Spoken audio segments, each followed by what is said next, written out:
Ekonomian lizentziatutako Euskal Herriko Unibertsitateko irakaslea dugu Jesus Olea. Bere bokazioa ez zela aitortu badu ere, gogotsu jardun da ekonomian aditua bilakatu arte. Honi esker, gaurkotasunezko gai batzuk argitzen lagundu digu.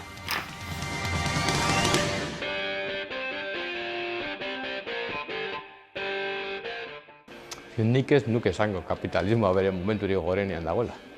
Kapitalismoa bere momenturik gorenean egongo litzateke, mundu guztia lanean egongo balitz, pobrezirik ez balego, kutsaduraren eta ingurugiroen arazoa konponduta baleude, eta ordea munduaren zati handi bat, kristo bat eginda dago, pobrezia mundu osoan oso handia da, langabezia gizarte kapitalistetan oso handia da, eta kapitalismoak ez ditu konpondu.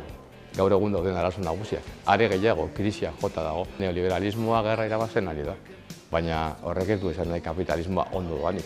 Horrek esan nahi du korronte ideologiko bat nagusitzen ari dela mundu honetan.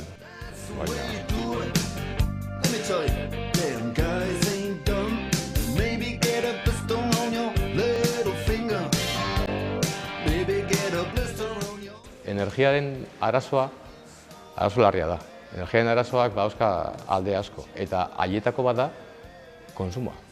Kontsumoa murriztu behar dela, baina kontsumoa murrizteko ezin duzu jarraitu eredu berean gutxiago konsumituz.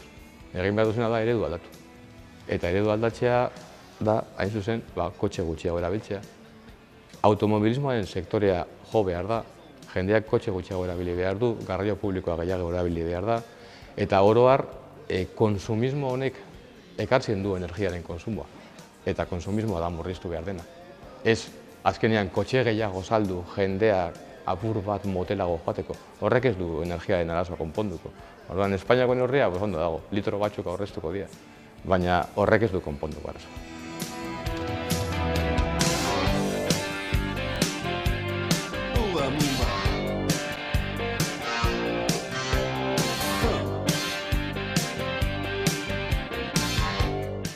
Estatu Batuetan ez dago halako resistentzia politikoa, gizarteak askoz ere errazago onartzen du interbentzio militarra. Hauteskundei begira ez da hain larria Estatu Batuetan armada edo nora bidaltzea, salbu eta jakina hildako asko eragiten baditu. Europan ordea gizarteak askoz ere retisentziagoak dira halako interbentzioetan eta gobernuentzako interbentzio batek askoz ere kostu politikoa handiagoa dauka. Gaur egun, ez dakit, kontzeptua ezagutzen duzuen, oil speak, petrolaren pikoan bizi gara, eta hori, ez dakigu ja petrolaren ekoizpena ja hasi den murrizten ala ez, baina berehala hasiko da murrizten, petrolioa gero eta urriagoa izango da, eta herrialde guztiak ari dira kokatzen munduan, geratzen den petrolioa kontrolatu nahian.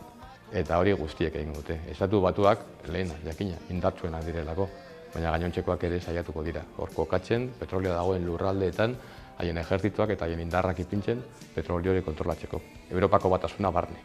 Europako Batasunako gobernuek beldurra handiagoa dauzkate. Estatu Batuetan badukate oso barneatuta imperialismoaren kontzeptua. Haiek munduaren jabeak izan dira, hainbat urtetan. Eta ez dute, ez dakit, arazo moralik edo. Gizarteek ez daukate arazo moral hori beste herrialde bat inbaditzeko edo pentsatzeko haien eredua dela munduan jarraitu behar dena. Europan ordea nik uste behintzat apur bat gizarteak behintzat apur bat erretizenteagoak direla. Ez daukagu hain barneatuta imperialismoa eta gobernuek badaukate kostu politiko handiagoa.